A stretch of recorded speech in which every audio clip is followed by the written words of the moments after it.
সহজ জীৱন মানে গাঁৱলীয়া জীৱন গাঁৱৰ পৰিৱেশ গাঁৱৰ কামবিলাক যদিও অকণমান কষ্ট যেন লাগে তথাপিতো কিন্তু ভাল লাগে এই যে সৰিয়হৰ দিনত সৰিয়হৰ লগত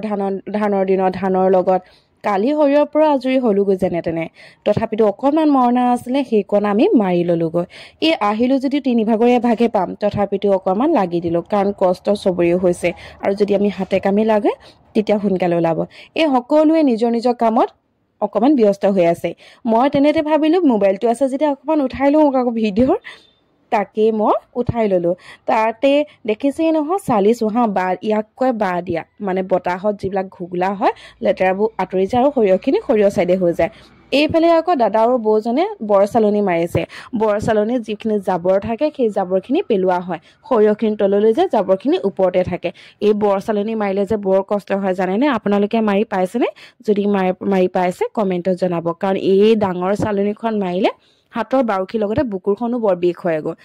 সকলোৱে নোৱাৰে কিন্তু যি কষ্ট কৰিব পাৰে কৰে আৰু মই আৰু কি বা দিছো যেতিয়া অকমান ভালকে ভিডিঅ' এটা বনাইছো ভাল লাগিলে ভিডিঅ'টো লাইক এটা কৰিব মোক গাঁৱলীয়া জীৱনৰ পৰিৱেশটো আপোনালোকক দেখাইছো আৰু যদি এনেকুৱা জীৱনটো আপোনালোকে চাবলৈ মন যায় মোক ফলো কৰিব আৰু ভিউজ এটা কিন্তু বঢ়াব দেই আজিলৈ বাই